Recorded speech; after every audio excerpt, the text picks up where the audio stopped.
Here are the top coronavirus updates for April 8th.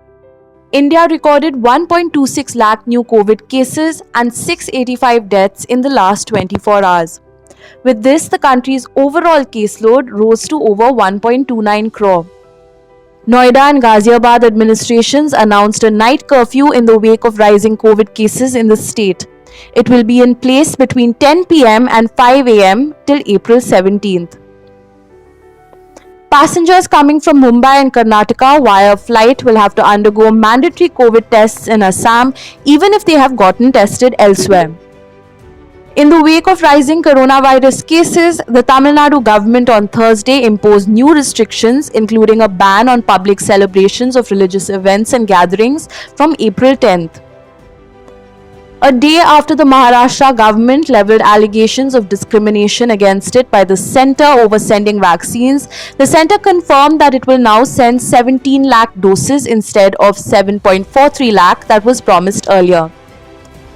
More than 133 million people have been infected by COVID-19 worldwide, while the death toll presently stands at over 2.8 million.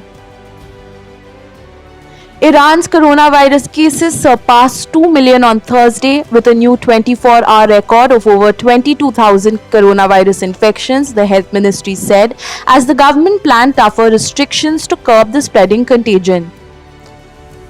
Hundreds of thousands of doses of the AstraZeneca vaccine have been flown to Australia from Britain, but the source of the shipments was kept quiet to avoid any controversy in the country, the Sydney Morning Herald reported today. Poland's daily coronavirus-related death report hit a new record of 954 on Thursday, though a health ministry spokesperson said the figure included deaths from over the Easter weekend and did not represent a 24-hour period. This year's French Open has been postponed by a week due to the COVID-19 pandemic and will begin on May 30th, the French Tennis Federation said on Thursday.